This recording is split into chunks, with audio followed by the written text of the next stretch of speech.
दिल दिला देने वाली हॉरर कहानी। मैं आपको आज एक ऐसा वाक़या सुनाने वाला हूँ जिसने मेरी ज़िंदगी बदल कर रख दी। ये वो तजर्बा है जो मैं अल्फाज में बयान नहीं कर सकता। ये वाक़या इतना खौफनाक और नाकाबिल यकीन था कि ज़िंदगी भर की यादें बदल कर रख देता है। ऐसी जगह जहाँ ये सब होता है वहाँ दिल में हमेशा एक अजीब सा खौफ पैदा हो जाता है। चलिए मैं आपको अपना तजर्बा सुनाता हूँ। रात के 11 बजे थे और मैं अपने एक छोटे से कमरे में बैठा था। कमरे की खिड़की का शीशा कुछ दिन पहले बाहर खेलने वाले बच्चों की वजह से टूट गया था। बाहर का अंधेरा कमरे के अंदर घुस रहा था। मोबाइल चार्जिंग पर था लेकिन उसकी थोड़ी सी रोशनी भी मुझे सुकून नहीं दे रही थी।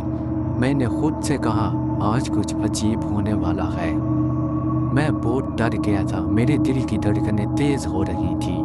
मैं दिन भर कॉलेज और चचा के बच्चे के काम में मसरूफ रहता था। उस दिन बारिश मुसलसल हो रही थी। सड़कें सुनसान और मेरी साइकिल की चेन भी घिस गई थी।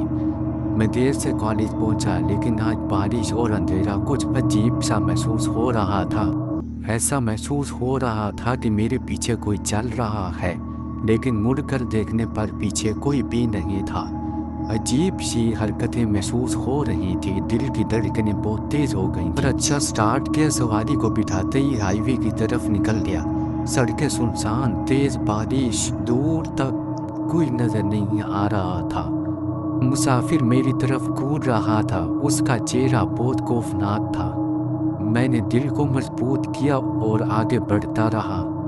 बारिश बहुत तेज हो रही थी। मेरी दिल की धड़कनें बाहर तक सुनाई दे रही थी और मेरे पीछे बैठे मुसाफिर खौफनाक मनाजिर पेश कर रहे।